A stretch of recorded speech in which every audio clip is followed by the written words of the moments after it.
Yang terhormat Bapak-Bapak, Ibu-Ibu, salam Pancasila. Pada hari Jumat tanggal 21 Februari tahun 2025, saya akan mengomentari mahasiswa turun ke jalan menentang kebijakan Presiden Prabowo dengan tema Demo Indonesia Gelap.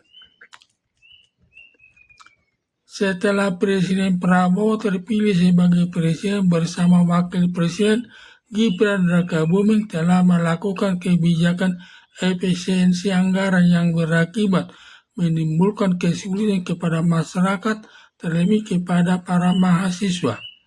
Akibat efisiensi anggaran hingga mencapai 36 triliun dilakukan salah satu cara memotong beasiswa para mahasiswa yang berakibat 6.000 lebih mahasiswa tidak bisa meneruskan pendidikan, sedangkan orang tuanya mahasiswa tidak mampu menguliakan anaknya sampai ke jenjang perguruan tinggi. Semua hasil efisiensi anggaran tersebut digunakan untuk membiayai program makan bergizi gratis anak sekolah agar semua belajar sehat-sehat, jangan sampai kena stunting yang membuat tidak bisa berpikir dengan baik. Bila anaknya sehat akan bisa mengikuti pendidikannya sampai ke perguruan tinggi hingga mendapat gelar sarjana sampai dokter untuk mengisi jabatan di pemerintahan untuk membangun negara Indonesia di segala bidang, dengan sendirinya meningkatkan penghasilan masyarakat yang merata di seluruh Indonesia. Sebenarnya program makan bergizi gratis sangat baik, hanya menjadi tidak baik tersebut melakukan efisiensi anggaran yang berdampak menimbulkan kepada para mahasiswa yang tadinya mendapat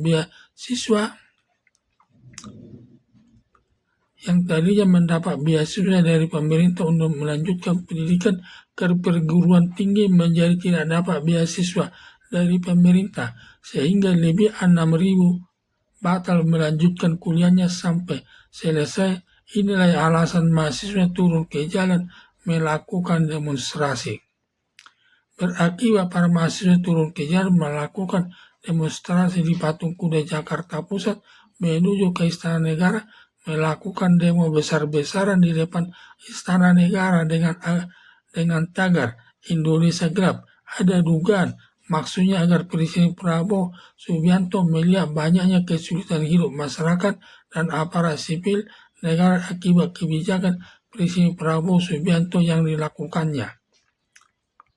Sampai ada dalam demonstrasi dari spanduk yang bertulis agar meninjau ulang atas program makan bergizi gratis yang banyak menyusahkan para mahasiswa.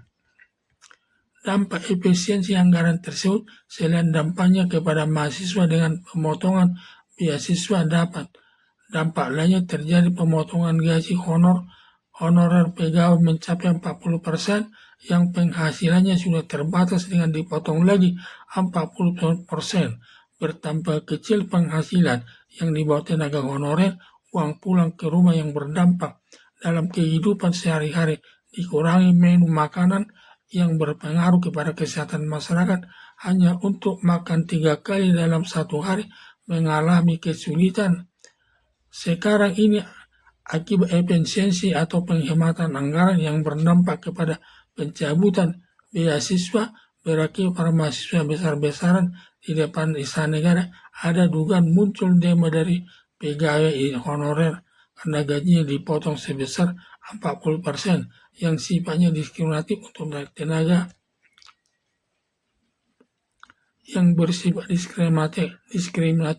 untuk tenaga honorer di perkantoran dipotong 40%, sedangkan aparat militer baik angkatan darat, angkatan laut dan angkatan udara dan jajaran kepolisian tidak dipotong gajinya dan utuh setiap bulan menerima gajinya. Dengan alasan tersebut, para pegawai honorer akan melakukan demonstrasi di tengah-tengah masyarakat. Ditambah lagi dampak efisiensi anggaran banyak karyawan televisi Indonesia, karyawan radio Republik Indonesia, dan tiap kabupaten karyawannya. Tiap kabupaten ada yang dilakukan pemutusan hubungan kerja. Bila dijumlah seluruhnya karyawan yang dilakukan pemutusan hubungan kerja bisa mencapai ratusan ribu orang. Dengan demikian, kemungkinan besar para karyawan pemerintah terlebih sebagai pesuruh di kantor bisa melakukan demonstrasi bersamaan di seluruh Indonesia atau bergantian tiap hari melakukan demonstrasi sebagai protes atas kebijakan Presiden Prabowo Subianto menerapkan efisiensi anggaran. Bisa nanti aparat negara tidak bisa bekerja, hanya menjaga jalannya demonstrasi di daerahnya masing-masing, jangan sampai timbul huru-hara. Dikaitkan pernyataan mahasiswa waktu melakukan demonstrasi minta kepada pemerintah Presiden Prabowo Subianto agar meninjau makan bergizi gratis, ada dugaan lebih banyak negatifnya daripada positifnya. Akibat program makan bergizi gratis dilakukan efisiensi anggaran dengan cara lakukan pemotongan gaji pegawai, honorer 40%, serta melakukan pemutusan hubungan kerja atas karyawan televisi Indonesia, karyawan radio Republik Indonesia, karyawan tiap kabupaten berakibat penghasilannya tidak ada, berakibat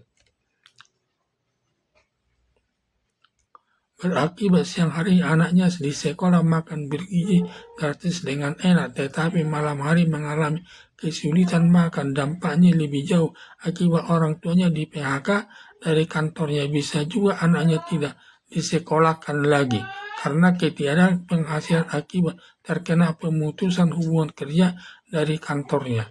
Berakibat orang tua si anak dan anak sekolah mengalami kesengsaraan dalam menjalani hidup. Oleh karena itu, Presiden Prabowo Subianto memikirkan ulang melaksanakan program makan bergizi gratis yang tidak menyusahkan rakyat. Tidak ada pemutusan hubungan kerja dari kantornya masing-masing dan mahasiswa tidak ada pencabutan beasiswa sehingga dapat menyelesaikan pendidikannya di perguruan tinggi hingga mendapat gelar sarjana. Pengaruhnya sangat besar. Para mahasiswa tidak melakukan demo besar-besaran di tengah-tengah masyarakat. Kalau para mahasiswa melakukan demo besar-besaran di depan Istana Negara secara bergantian, secara berlanjut, takut nanti disusupi orang yang tidak bertanggung jawab atau lawan-lawan politiknya untuk menjatuhkan Presiden Prabowo Subianto. Padahal Presiden Prabowo Subianto baru terpilih sebagai presiden, ditambah lagi baru menjalankan tugasnya selama 100 hari sudah dijatuhkan oleh pihak-pihak lawan-lawannya dari jabatan presidennya.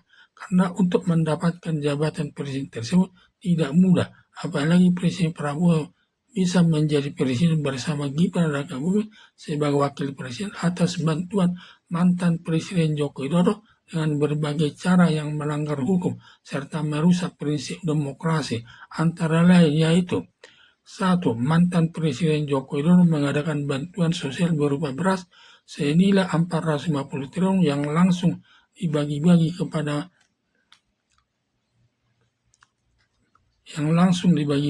masyarakat pendukung calon Presiden Prabowo Subianto bersama calon Wakil Presiden Gibran Rakabuming di depan Istana Negara. Juga melibatkan Erlangga Hartarto selaku Ketua Umum Golkar saat itu, merangkap jabatan Menteri Koordinator Perekonomian, turut membagi bantuan sosial berupa beras kepada salah satu masyarakat di Nusa Tenggara Barat, serta mengikutkan Zulkifli Hasan selaku Ketua Umum Partai Amanat Nasional merangkap jabatan Menteri Perdagangan membagi-bagi bantuan sosial di salah satu daerah Jawa Tengah kepada masyarakat pendukung calon Presiden Prabowo Subianto bersama calon Wakil Presiden Gibran Rakabuming. Mengingat bantuan sosial berupa beras hanya diberikan kepada masyarakat pendukung Prabowo Subianto bersama calon Wakil Presiden Gibran Rakabuming, berakibat Prabowo Subianto dan Gibran Rakabuming terpilih sebagai Presiden dan Wakil Presiden. Akibatnya, pengadaan bantuan sosial berupa beras senilai 450 triliun masuk perbuatan korupsi yang merugikan keuangan negara yang melanggar pasal 2 Undang-Undang Nomor 19 Tahun 2019 tentang pemberantasan tindak pidana korupsi, ancaman hukuman berupa hukuman mati, hukuman seumur hidup, dan hukuman badan maksimal 20 tahun. Harapan saya, Presiden Joko Widodo melakukan pemikiran ulang atas program makan bergizi gratis karena lebih banyak dampak negatif yang dikaitkan efisiensi anggaran atau penghematan anggaran yang dilakukan pencabutan beasiswa berakibat lebih 6.000 tidak bisa melanjutkan kuliahnya sampai mendapat gelar sarjana. Berakibat para mahasiswa melakukan demo besar-besaran di depan Istana Negara menuntut meninjau ulang penghematan anggaran pemerintah yang banyak makan korban kepada para